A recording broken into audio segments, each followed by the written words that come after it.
14,000 feet की ऊंचाई की प्रसिद्ध महागुनस की चोटी की ऊंचाई कितनी बताई गई है? 14,500 फीट।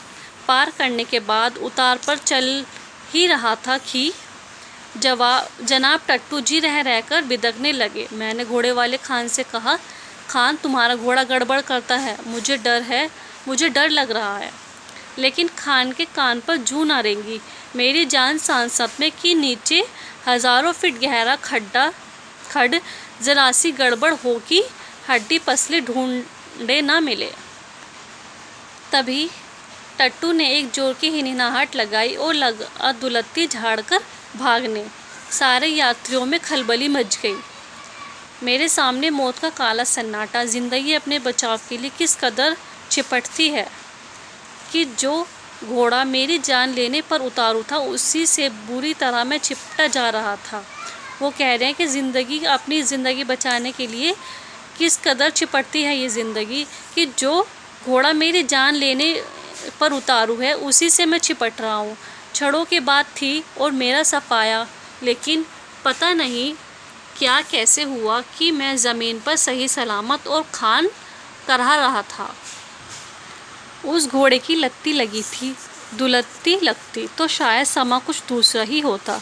मैं उतरकर 1 मिनट खड़ा रहा, नहीं पता इसलिए कि परमात्मा का धन्यवाद दे रहा था, इसलिए कि बाबा अमरनाथ का अनुनय विनय कर रहा था।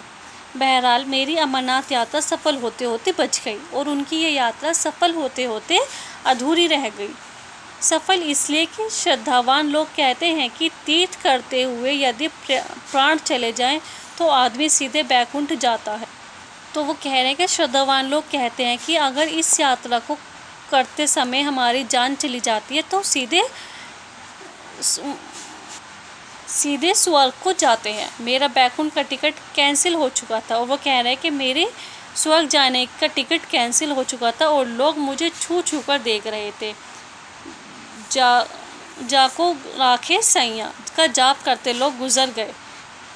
ऐसे में लोग पाप पूड़े का हिसाब लगाने लगते हैं। मैं अभी इसी सख्ते से नहीं उबर पाया था कि मैं खड्ड की तरफ गिरता तो क्या होता। वो ये सोच रहे थे कि अगर मैं उस खाई में गिर जाते तो क्या होता, पाप पुण्य का हिसाब कैसे जोड़ता। बहरहाल इस हादसे से मेरी तथाकथित साहसिक यात्रा अमरनाथ की तीर्थ भावना का पुट भी ले बैठी और मैं स्वभावतः तर्क की कसौटी पर श्रद्धा को भी कस कर देखने वाला कैमरेबाज यात्री ईश्वरीय शक्ति पर आस्था रखकर पैदल आगे बढ़ने लगा। लेकिन आइए इस व्यक्तिगत हादसे के संदर्भ में आपको शुरू से अपने साथ ले चलूं। अब वो शुरू से इस हादसे के बारे में हमें बता रहे हैं। हुआ यूँ कि एक दिन फ़ोन आया, नंदन जी कश्मीर चलूँगा, अभी कश्मीर गया नहीं हूँ। कब चलना है? मैंने जवाब दिया, बताऊँगा, प्रेम कपूर और छोटे भी चल रहे हैं। इस तरह उनकी ये अमरनाथ यात्रा जाने की प्लान बना। इस तरह मैं इस महायात्रा का एक यात्री बनकर जुड़ गया था। अब वो इस यात्रा के एक यात्री बनकर जुड़ गए हैं। जाने के दिन तक सारी तैयारी